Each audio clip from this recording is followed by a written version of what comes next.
Hello everyone, welcome back to our channel English माध्यम के platform पे मैं हूं आपकी एडुकेटर प्रियंका ठाकुर और हम सॉल्व कर रहे हैं editorial based practice exercise. Start करते हैं आज का session with thought of the day, that is never be afraid to start over, यानी कि दोबारा किसी चीज की शुरुआत करने से कभी हिचकिचाओ मत, डरो मत। क्यों? क्योंकि ये आपके लिए एक मौका हो सकता है खुद को रीबिल्ड करने का, अपने जीवन को रीबिल्ड करने का और उस तरीके से बनाने का जैसा आप हमेशा चाहते थे।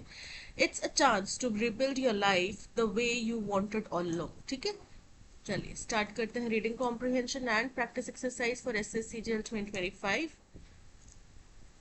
The downsides to ethanol use when compared to petrol are well known. Downsides मतलब कमियां। तो बोल रहे हैं कि जो कमियां एथेनॉल के इस्तेमाल की हैं कंपेयर टू पेट्रोल, वो सबको पता है। ठीक है, किसी में इसमें कोई नई बात नहीं, सबको इसके डिसएडवांटेज या नेगेटिव इफेक्ट्स का पता है, including in the US and Brazil. और इसमें यूएस ब्राजील जैसे देशों को भी पता है, that have led in ethanol blending, जिन्होंने एथेनॉल ब्लेंडिंग में लीड किया है, यानी कि ये सबसे ज्यादा एथेनॉल ब्लेंडिंग करने वाले देश हैं। एथेनॉल ब्लेंडिंग क्या होता है? पेट्रोल के अंदर कुछ मात्रा में एथेनॉल मिलाया जाता है। एथेनॉल एक बाय प्रोडक्ट होता है, जो भी हमारा फूड इंडस्ट्री है, जैसे कि शुगर केन वगैरह, इन सब चीजों से निकलने वाला प्रोडक्ट है। But the engineering behind the safe and efficient use of ethanol blended petrol, लेकिन जो साइंस और टेक्नोलॉजी है इसके पीछे कि किस तरीके से सेफ और प्रभावशाली ढंग से एथेनॉल ब्लेंडेड पेट्रोल को इस्तेमाल किया जा सकता है, फ्रॉम 5% टू 100%, 5% लेके पूरा 100% तक इज एस्टैब्लिश टू, ये भी पता है। मतलब ऐसा नहीं है कि कुछ नया खोजना है, ये भी खोजा गया है, सब कुछ पहले से ही मौजूद है। Ethanol blending began as a response to the oil shock of the 1970s। तो 1970s में जो ऑयल शॉक लगा था, झटका लगा था, उसकी बदौलत, उसकी जवाबी कार्रवाई या उसकी बदौलत ही इथेनॉल ब्लेंडिंग की शुरुआत हुई। Ethanol has also been pushed as carbon neutral. Ethanol को कार्बन न्यूट्रल के तौर पे भी पुश किया जाता है कि इसके जलने से ज्यादा पोल्यूशन या कार्बन नहीं एमिट होता। फॉर इंडिया, हिंदुस्तान के लिए, however, the clinching argument is import substitution and lower price. Hindustan के लिए सबसे जो क्लिंचिंग यानी कि पकड़ने वाला, जकड़ने वाला जो आर्ग्यूमेंट है वो क्या है? वो ये है कि इंपोर्ट सब्सटीट्यूशन, यानी कि इसके इंपोर्ट को सब्सटीट्यूट किया जा रहा है। इस जो हम ऑयल प्राइस बाहर से ऑयल खरीदते हैं उसको सब्सटीट्यूट करने का प्रयास है, और लोअर प्राइस की इसकी कीमत कम है। The governments case is that ethanol blending up to 20% can ensure $10 billion being put in Indian pockets।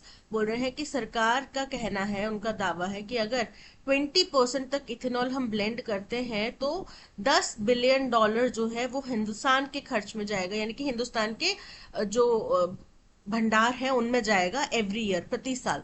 But the benefits will be uneven for farmers, traders, distillers. लेकिन जो फायदा है वो बराबर नहीं होगा किसानों में, ट्रेडर्स में और डिस्टिलर्स के बीच में। जो फायदा है वो किसी को कम, किसी को ज्यादा, और जाहिर सी बात है हमें पता है कि किसानों तक कम ही फायदा पहुंचने वाला है, राइट? तो ये यहाँ पे एक जो इसका नुकसान है वो है। India's case hinges on increasing use of sea-heavy molasses that are not used for sugar making।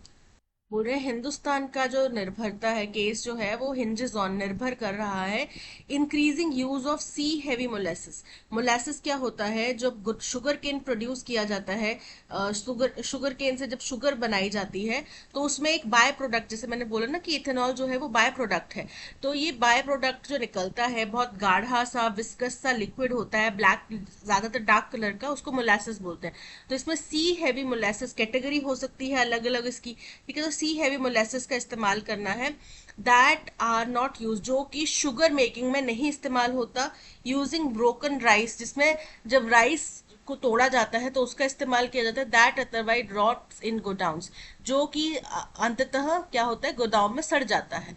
And on ramping up acreage and productivity of maize, और जो इसकी फसल की बुआई है मेज की, उसको बढ़ाया जाए, रैंप अप किया जाए, बढ़ाया जाए, उसकी प्रोडक्टिविटी को बढ़ाया जाए, that is agriculturally less demanding, जो कि एग्रीकल्चर के रूप में लेस डिमांडिंग है, यानी कि लोग ज्यादा इसमें अपना एग्रीकल्चर लैंड को इस्तेमाल नहीं करते। These are suppose to set off food security concerns. तो अब इससे क्या होगा, जो हमारी खाद्य सुरक्षा है, चिंता है, उसको सेट ऑफ यानी कि उसको एक सेटबैक मिलेगा, उसको यहाँ पे कमजोर कर दिया जाएगा।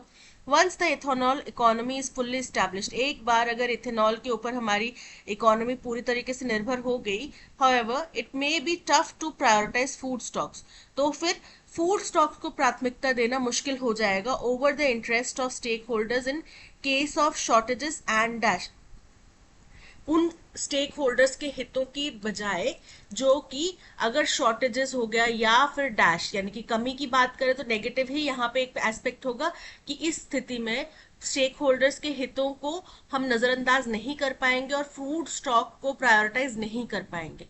Import substitution figures can be dented by import of farm inputs such as fertilizers that have a forex outgo of $10 billion। बोल रहे हैं कि इम्पोर्ट सब्सटीट्यूशन अगर हम आंकड़ों में करना चाहते हैं तो उसके ऊपर हम कैन बी डेंटेड, मतलब उसके ऊपर हम प्रहार कैसे कर सकते हैं, जो फार्म इनपुट्स हैं जैसे कि फर्टिलाइजर जिनका फॉरेन एक्सचेंज है आउटगो है $10 बिलियन का, उसको कम करके, अगर हम उसको कम कर देंगे, बाहर के कंट्रीज के ऊपर फर्टिलाइजर्स के लिए निर्भर नहीं होंगे, तो भी ये $10 बिलियन बच जाएगा हमारा। Ethanol has an efficiency penalty, ethanol में एक कुछ नुकसान भी है उसकी प्रभावशीलता का। It can affect material durability and crore fuel handling system. अब क्या नुकसान है इसका, कि जो मटेरियल है, जो हमारी गाड़ियों में उपकरण लगे हैं, उनकी ड्यूरेबिलिटी को ये खराब करता है, प्रभावित करता है। और क्योंकि इथेनॉल है, इसमें पानी भी है, तो पानी है तो ये करोड करेगा, कोरोजन करेगा, यानी कि रस्ट वगैरह आएगी जो भी हमारी गाड़ियों के पुर्जे हैं उसमें। But global studies have shown that vehicles manufactured as per Euro 2, US Tier 1 and India's BS2 norms in force since 2001 are compatible for ethanol use up to E15। बोल रहे हैं लेकिन दुनिया भर में हुई स्टडीज में बताया गया है कि जो व्हीकल्स यूरो 2 स्टैंडर्ड्स के अनुसार, यूएस टायर 1 स्टैंडर्ड के अनुसार या फिर इंडिया के BS2 स्टैंडर्ड्स के अनुसार जो कि 2001 से लागू हैं, अगर उनके अकॉर्डिंग बनाए गए हैं, तो वो इथेनॉल ब्लेंडिंग E15 तक के लिए कंपैटिबल है, यानी कि उस तक E15 तक के इथेनॉल को वो इस्तेमाल कर सकते हैं, इथेनॉल ब्लेंडेड फ्यूल को वो इस्तेमाल कर सकते हैं बिना नुकसान, ज्यादा नुकसान के। The closed loop fuel control systems mandated to control fuel burning and keeping emissions down in BS2। अब जो क्लोज लूप क्या होता है कि जैसे कि जो भी स्ट्रक्चर है वो एक लूप फॉर्म में वापस से इधर ही आ रहा है, ठीक है, फिर यहां से निकल के यहाँ पे पहुंच गया, इस तरीके का कुछ स्ट्रक्चर है। तो ये क्या करता है, ये अनिवार्य करता है कि फ्यूल बर्निंग को कंट्रोल किया जाए, जिससे कि एमिशन जो है कम रहता है BS2 में, and can help to mitigate efficiency, और ये हमें मदद कर सकता है कि इसकी प्रभावशीलता को मिटिगेट किया जा सके और ड्यूरेबिलिटी पेनल्टीज जो है इथेनॉल की उनको कम किया जा सके। And the upgraded material in BS2 can help to reduce corrosion, और जो अपग्रेडेड मटेरियल यानी कि अच्छी क्वालिटी का अगर मटेरियल BS2 में लगाया जाता है, जो उससे corrosion की भी चांसेस कम हो जाते हैं। इन एडिशन, इसके अलावा एज पर नॉर्म्स, जो हमारे नियम है उनके अनुसार, India's vehicles sold since 2023 are committed to handle up to E20। तो जो व्हीकल्स 2023 के बाद से बिक रहे हैं उनमें E20 तक का इथेनॉल ब्लेंडेड फ्यूल इस्तेमाल कर सकते हैं। Although questions arise over the impact on the mass of older vehicles, लेकिन फिर भी ये सवाल तो उठ रहा है कि भाई जो पुराने व्हीकल्स हैं उनके ऊपर इसका क्या प्रभाव पड़ेगा और किस हद तक पड़ेगा। And what is not helping is that in India there is no choice for consumers। और जो एक हमारे विपरीत एक जो बात जाती है, जो हमारे फेवर में नहीं जाती एज अ कंज्यूमर, वो ये कि हिंदुस्तान में कंज्यूमर के पास चॉइस नहीं है, आप खुद नहीं चूज कर सकते, जो सरकार ने तय कर दिया आपको वही करना पड़ेगा। Also any reduction in price claimed earlier does not seem to be reflected in the bunk. बोल रहे हैं और साथ ही साथ कोई भी जो प्राइस में कटौती की बात कही गई थी, जिसके दावे पहले किए जा रहे थे कि प्राइस कम हो जाएगा, वो जो है रिफ्लेक्ट नहीं हो रहा। जो यहाँ पे जो भी प्रयास किए जा रहे हैं, जो भी ये प्रोजेक्ट है, इसमें रिफ्लेक्ट नहीं हो रहा, इसमें दिखाई नहीं दे रहा। Meanwhile, India has adopted two ethanol specific norms, बोल रहे हैं, और वहीं हिंदुस्तान ने दो इथेनॉल स्पेसिफिक नॉर्म्स जो है वो अडॉप्ट कर लिए हैं, अनुपालन कर लिए हैं, अनुसरण किए हैं, and is expected to come up with E27, और उम्मीद है कि E27 तक हम आने वाले हैं, taking a Q from Brazil, Brazil से क्यू लेते हुए, वहां से टिप लेते हुए. While the government insists that its research indicates no harm, जहां सरकार कहती है कि उनकी रिसर्च में पाया गया है कि इससे कोई नुकसान नहीं होगा, what would really help is fuel disclosure by automakers on their past brands. लेकिन जो चीज हमें मदद कर सकती है वो ये है कि फ्यूल डिस्क्लोजर, यानी कि स्पष्टीकरण मिला दिया जाए ऑटो मेकर्स के द्वारा, यानी कि जो वो ऑटो इंडस्ट्री के मैन्युफैक्चरर हैं उनके द्वारा ये चीज स्पष्ट की जाए on the past brands, even as they are announcing models that can accept any level of ethanol. वो भी तब जब वो घोषणा कर रहे हैं कि अब जो नए ब्रांड्स आ रहे हैं, नए जो मॉडल्स आ रहे हैं, उनमें तो किसी भी लेवल का आप इथेनॉल इस्तेमाल कर लो, लेकिन क्या जो पुराने मॉडल्स थे उनके ऊपर आप ये गारंटी दे सकते हो? फॉर इंस्टेंस, क्योंकि अब देखो, जिस व्यक्ति ने 2023 से पहले गाड़ी ली है, 2018 में ली है, अगर वो इथेनॉल ब्लेंडेड फ्यूल को एक्सेप्ट नहीं करे, तो क्या आपको लगता है कि इन 7-8 सालों में कोई व्यक्ति इतना कैपेबल हो गया, कि एक मिडिल क्लास व्यक्ति जिसकी अभी शायद गाड़ी की किश्ती पूरी हुई होगी, कि वो अब दोबारा से नए सिरे से गाड़ी परचेज कर ले पुरानी वाली को बेच के? नहीं हो सकता, ये चीज है ना, बहुत मुश्किल है. हम कोई भी कार खरीदते हैं, दिल्ली में भी इतने आसानी से सीएम ने बोल दिया कि 10 साल पुरानी गाड़ियां नहीं चलेंगी, उनको पेट्रोल नहीं मिलेगा. पर क्या एक आम मिडिल क्लास व्यक्ति सिर्फ 10 साल चलाने के लिए गाड़ी लेता है? हम कार लेते हैं लाइफ लॉन्ग चलाने के लिए, कि जब तक कार की मियाद है तब तक हम उसको चलाएंगे, राइट, और जब तक हम उसको यूज करेंगे, और अच्छी कंडीशन में रखते हैं लोग अपनी कार्स को, जान से भी ज्यादा संभाल के रखते हैं. तो ऐसे में सरकार को ये चीज भी सुनिश्चित करनी चाहिए, सोचनी चाहिए कि जो पुराने मॉडल्स हैं तो वो अब नई कार्स नहीं खरीदने वाले, राइट. क्योंकि एक तो आप महंगाई देख लो इस तरह की है, फिर से कोई व्यक्ति बड़ी मुश्किल से लोन से छुट्टा हुआ होगा, मुक्त हुआ होगा, फिर लोन उसके सर पे आ जाए, ऐसा कोई नहीं चाहेगा.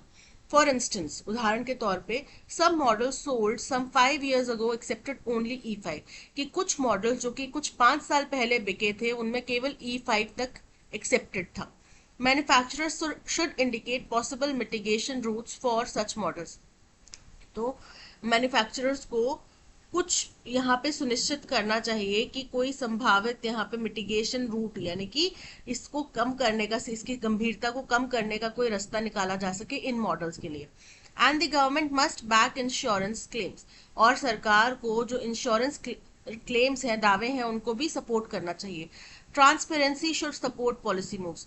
तो कोई भी आप पॉलिसी बनाते हैं, उसका कदम कोई भी उठाते हैं, तो उसमें आपके पास में साथ में ट्रांसपेरेंसी भी होनी चाहिए, क्योंकि आप कंज्यूमर को, आपके देश की जनता के आप सेवक हैं, आप उनके डिक्टेटर नहीं हैं, आप उनको थोपे मत उनके ऊपर कुछ भी चीज, ठीक है, आप उनको समझाएं, उनकी सलाह मशवरा करें, उनकी परेशानी समझें, तब जाके कोई फैसला लें. तो ये था पैसेज, आई होप आपको समझ में आया होगा. अब चलते हैं क्वेश्चन नंबर 1 की तरफ. What is the tone of the passage? Cautiously analytical.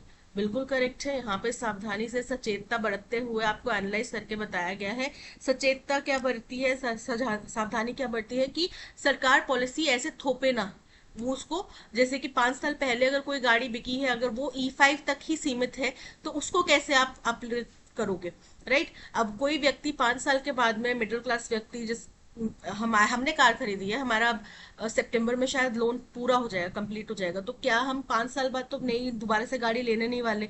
नहीं ले सकते. मिडिल क्लास व्यक्ति हैं, 5 साल तक लोन चुकाया है, तो अब उसको चलाएंगे तो सही, कम से कम 10 साल तो उसको चलाएंगे, ठीक है. 10 साल बाद जब फैमिली सिचुएशंस और ठीक होंगी, तब जाके कोई सोचेगा कि भाई हाँ अब ले लेते हैं गाड़ी. तो हम लोग क्या करें?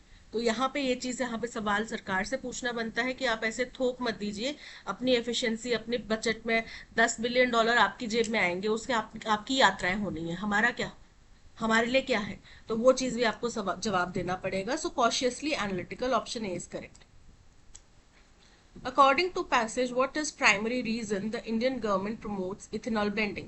बोल रहे हैं क्या मुख्य कारण है कि सरकार इथेनॉल ब्लेंडिंग को प्रमोट कर रही है डिस्पाइट नोन ड्रॉबैक्स, बावजूद इसके कि इसके जो ड्रॉबैक्स हैं वो सब जानते हैं और उनके बारे में.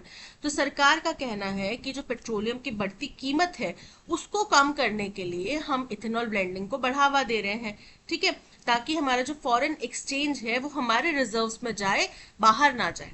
To reduce carbon emission, and match Brazil success in ethanol production. ऐसा नहीं है कि हम ब्राजील के साथ में कोई कंपटीशन में कि नहीं जी ब्राजील ने इतना कर लिया तो हम भी करेंगे, नहीं ऐसा नहीं है। To substitute costly petroleum imports and save substantial foreign exchange for India, बिल्कुल करेक्ट है कि हम चाहते हैं कि जो कॉस्टली पेट्रोलियम इम्पोर्ट्स है उसका हमें सब्सटीट्यूट मिले, ठीक है। और हम फॉरेन एक्सचेंज जो हमारी करेंसी है, फॉरेन करेंसी, उसको हम अपने रिजर्व्स में रखें, उनको बाहर ऐसे जाने ना दे, तो जितना हो सके हम इसका इस्तेमाल कर सकते हैं। तो option B is correct. Why might the ethanol economy pose challenges to food security in India in the long run? बोले इथेनॉल इकोनॉमी से हिंदुस्तान की खाद्य सुरक्षा को नुकसान क्यों हो सकता है लंबी दूरी में? क्योंकि अगर हमने ये चीज कर दी कि मेज से, राइस ब्रांड्स ऑयल से हमने इथेनॉल ब्लेंडिंग करना शुरू कर दिया, तो हो सकता है कि इसका बढ़ावा दिया जाए, क्योंकि किसान चाहेगा कि उसको फायदा हो, ठीक है, उसकी जो जमीन है उसका अच्छा उसको दाम मिले, उसको अच्छी जो है रिटर्न ऑन इन्वेस्टमेंट मिले। तो उसके लिए वो भी इसमें जाना चाहेगा कि भाई मैं भी अपना राइस उगाऊंगा, मेज उगाऊंगा, और फिर मैं भी उसके इथेनॉल बना के सरकार को बेचूंगा। इससे क्या होगा, जो जमीन अभी तक खाने पीने की चीजों को उगाने के लिए इस्तेमाल होती थी, वो इस तरफ चली जाएगी, ठीक है, इसके यूटिलाइजेशन में चली जाएगी। और उससे क्या होगा, इन केस कभी ऐसा कुछ हुआ कि बहुत सिवियर कोई ड्राउट आ गया, कुछ ऐसी परेशानी होगी, तो हमारे पास उस टाइम एट द मोमेंट तुरंत से कुछ करने के लिए होगा नहीं। Because ethanol production will lead to a complete stop in sugar production from molasses. Incorrect है, ऐसा नहीं कि शुगर प्रोडक्शन कम ही हो जाएगा, बंद ही हो जाएगा।